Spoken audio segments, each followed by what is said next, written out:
نرفع درجات من نشاء وفوق كل ذي علم عليم نرفع درجات من نشاء وفوق كل ذي علم عليم. On n'aime pas les choses désagréables, c'est normal. Mais le croyant, comment réagit-il lorsque lui vient des choses désagréables? Eh bien, le cheikh nous a dit, il se tranquillise et il ne s'attriste pas. Pourquoi? Parce qu'il sait que tout vient d'Allah. Et ça, on l'a étudié, mes frères et mes sœurs, dans les cours passés. C'est pour ça que je vous ai dit, tout est en relation dans cette magnifique partie du livre du cheikh Ibn Sa'di. Maintenant, on commence à remettre toutes les pièces du puzzle dans l'ordre. On a vu les cours on a parlé en long et en large de la prédestinée.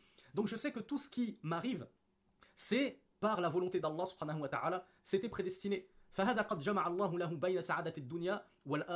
Celui-là qui ne s'attriste même pas et se tranquillise lorsque lui vient des événements contraires à ce qu'il aurait aimé qui lui arrive, il aura tout gagné dans ce bas monde et dans la vie future.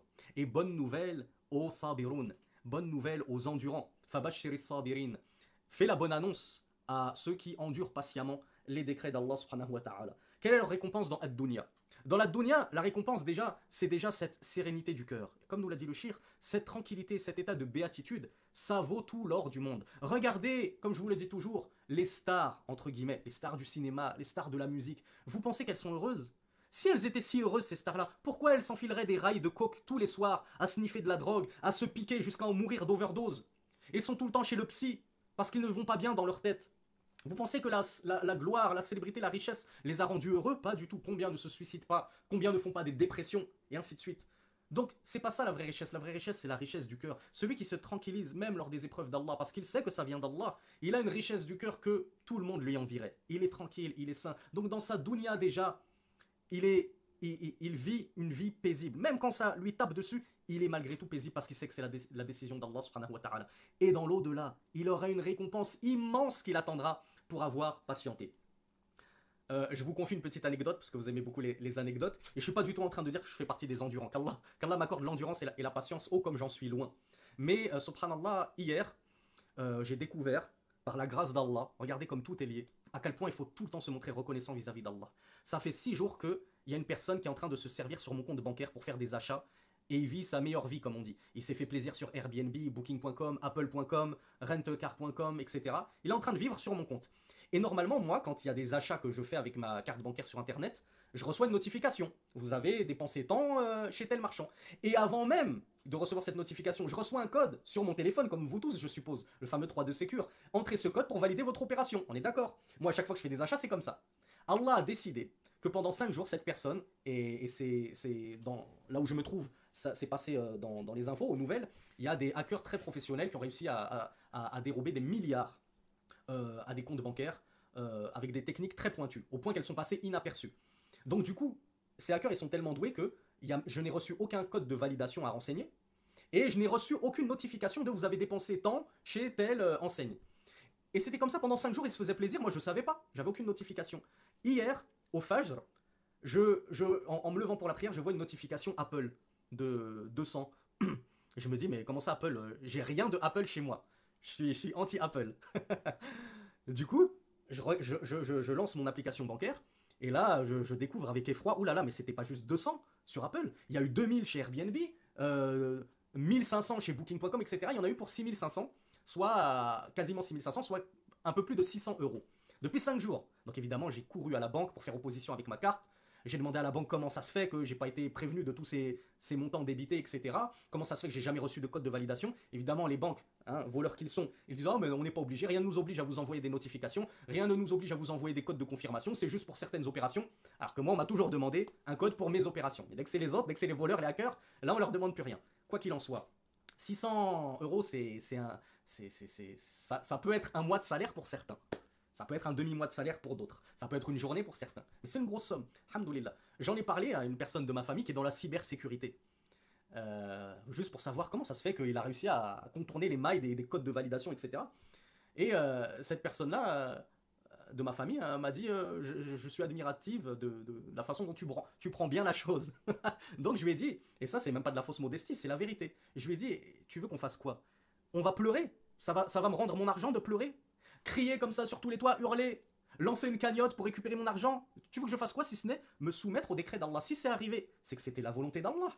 Donc, le croyant, normalement, dans une telle situation, il n'a qu'une seule chose à faire, c'est se résigner, patienter et placer ses espoirs en Allah. Donc, bien sûr, on fait les causes. Et moi, j'ai fait les causes, je suis allé à la banque, j'ai signalé ce hacker.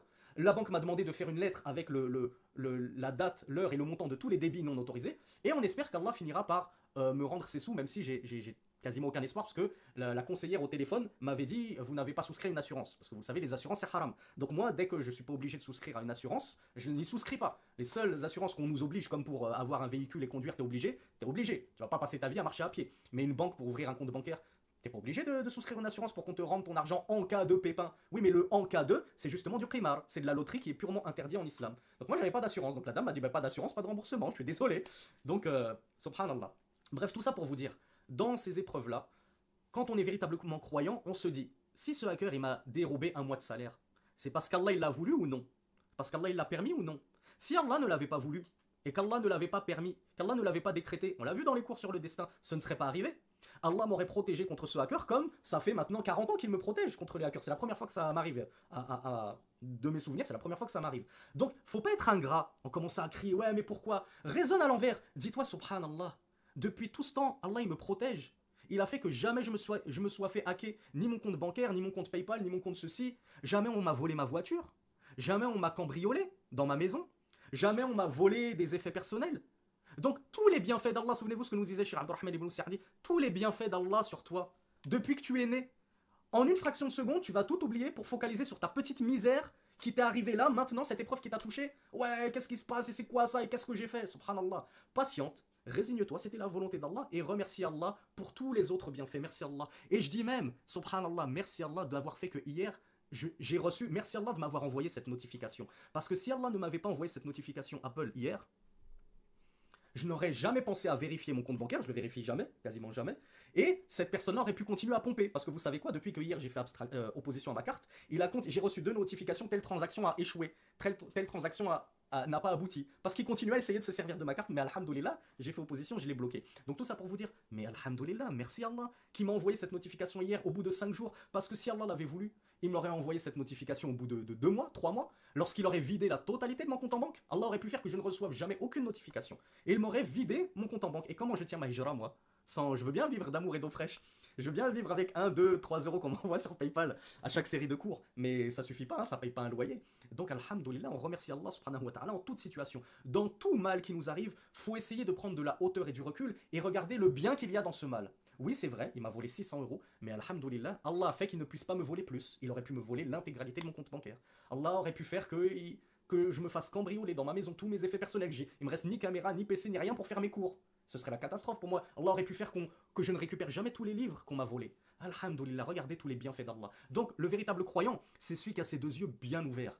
Et qui a surtout la cervelle bien fraîche et le cœur vivant. Pour se rappeler que, oui, j'ai eu des épreuves, mais entre toutes ces épreuves, il y a quand même eu beaucoup de bienfaits, beaucoup de grâces d'Allah, qui si je devais les compter, je ne pourrais les dénombrer, comme Allah Azza wa Jal nous l'a dit dans le Coran.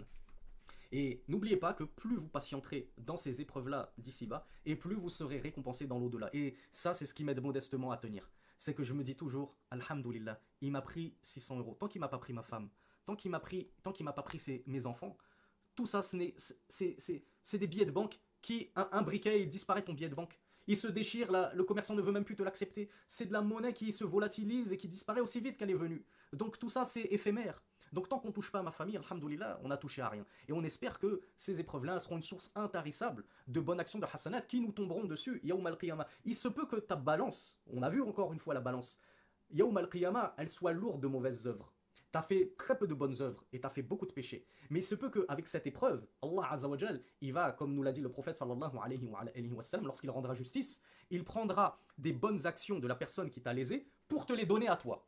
Donc déjà, la bonne action va commencer à changer un petit peu de côté. Et elle va commencer à s'alourdir du côté des hasanat. Mais ça suffit toujours pas. Allah Azza wa Jal et Rasulullah sallallahu alayhi wa sallam nous a dit, et si on a épuisé toutes les bonnes actions de cette personne en te les donnant, et que le tort n'a toujours pas été réparé, on prendra de tes péchés à toi et on les jettera sur la personne qui t'a causé de l'injustice. Et peut-être qu'à cause de cette injustice, ta balance des péchés va s'alléger, Ta balance des hasanat va s'alourdir et c'est ça qui va te faire rentrer au paradis. Il se peut que sans cette injustice que tu as subie, tu aurais été condamné à l'enfer. Donc, prenez de la hauteur, mes frères et mes sœurs, barakallahu fikum, parce que vous avez tout à gagner dans cette vie d'ici-bas et dans l'au-delà, à patienter, à faire preuve de tawakkul, à vous en remettre en Allah, à escompter la récompense d'Allah subhanahu wa ta'ala et sa justice. Et vous verrez à quel point vous vivrez une vie de tranquillité et d'apaisement en arrêtant de vous triturer le cerveau à chaque épreuve qui vous touche.